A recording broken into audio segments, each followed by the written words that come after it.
In a busy warehouse on the outskirts of town, David worked endless hours, barely making ends meet to support his sick mother.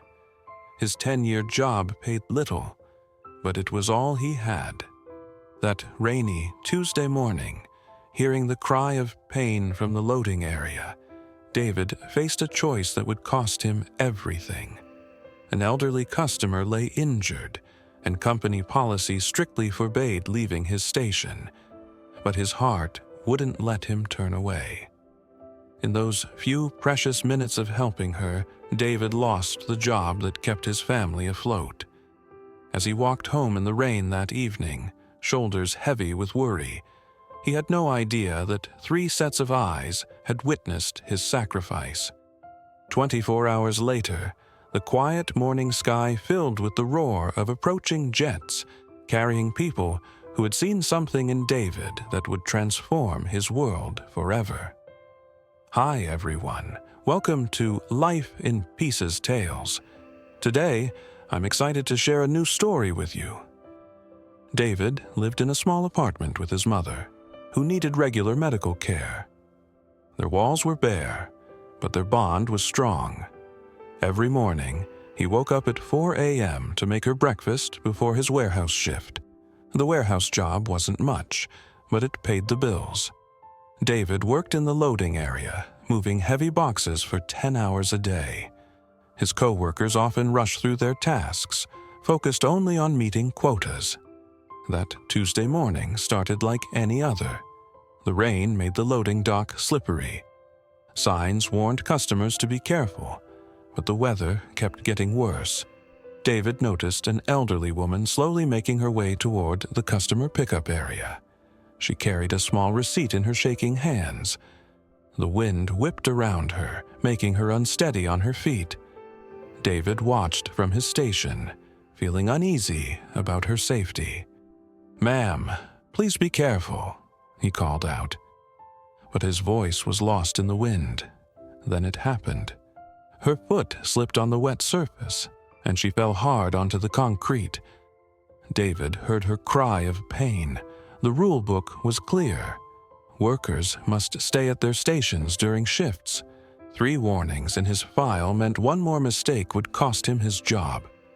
His supervisor's voice rang in his head from yesterday's meeting. "Your station is your responsibility. Leave it, and you're done here." But the woman's pained sounds grew louder. Other workers turned away, pretending not to notice. David looked at his station, then at the fallen woman. His mother's face flashed in his mind. What if that was her, lying there alone?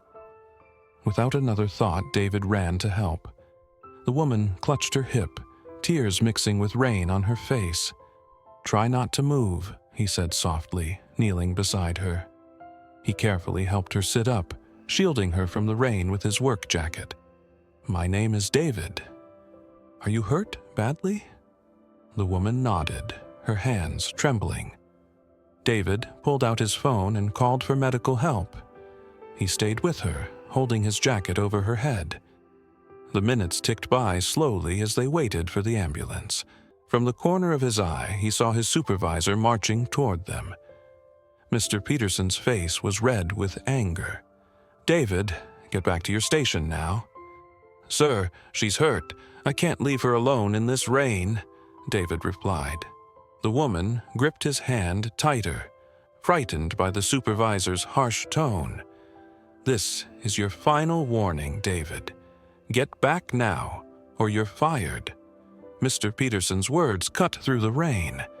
David looked at the scared woman, then back at his supervisor. "I'm sorry, sir, but I won't leave her." David's voice was quiet but firm. The woman squeezed his hand in gratitude. Mr. Peterson pulled out his clipboard. "Then you're terminated. Clear out your locker after the ambulance arrives." He stormed away, leaving them in the rain. The paramedics came soon after. As they helped the woman onto a stretcher, she reached for David's hand one last time. "Thank you, young man. You're an angel." David watched the ambulance drive away. His clothes were soaked, and his heart was heavy. That job was everything. How would he pay for his mother's medicine now? From a black car parked across the lot, 3 people watched the scene unfold. None of them said a word, but their eyes followed David as he walked to clear out his locker. David walked home in the rain, his work belongings in a small box. His hands shook as he dialed his mother's number. "Mom, I need to tell you something." His voice cracked. His mother listened quietly as he explained what happened. "You did the right thing, David. We'll figure something out," she said softly. But he heard the worry in her voice. That evening, David sat at their small kitchen table, looking through job listings on his old laptop. His mother's medicine bottles lined the counter, a reminder of what was at stake. "Maybe the grocery store is hiring," his mother suggested, placing a cup of tea beside him. Before David could answer, his phone rang. An unknown number flashed on the screen. "Is this David?" a woman's professional voice asked.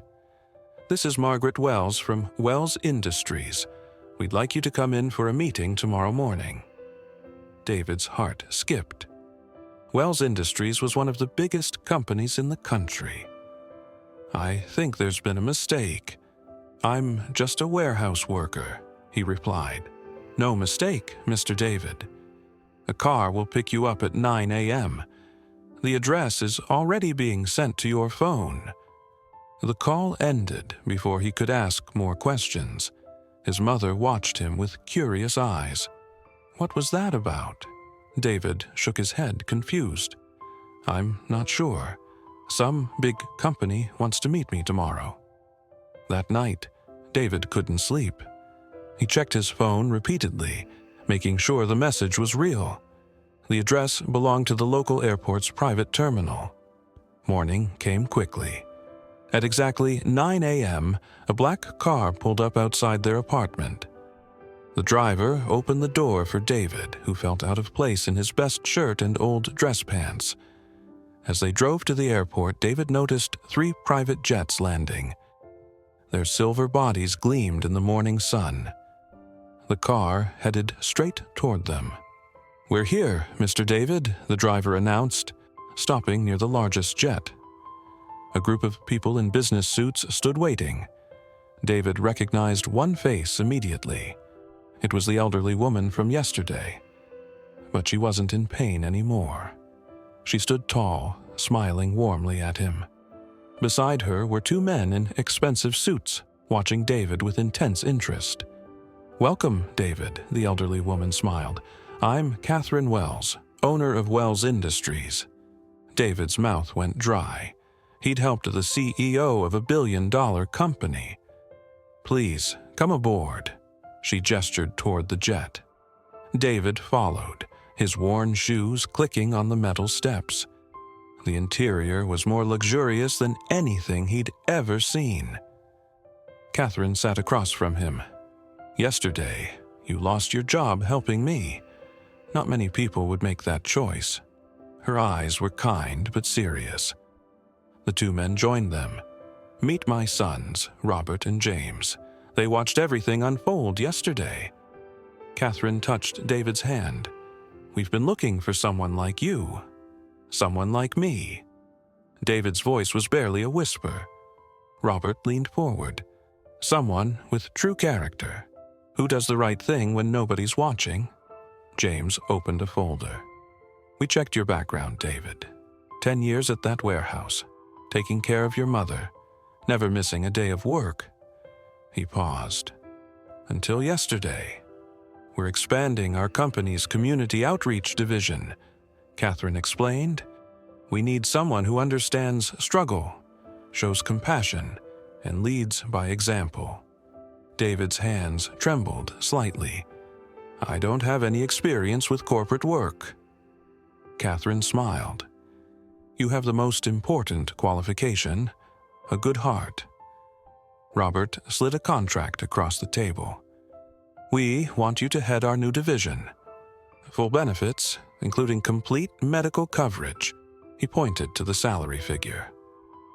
David stared at the number. It was more money than he'd make in 5 years at the warehouse. His eyes filled with tears. My mother's medical bills will be taken care of, Catherine finished. Starting today. We also have a position for you at our main office. No more heavy lifting in the rain. Why me? David asked softly. Catherine's eyes met his.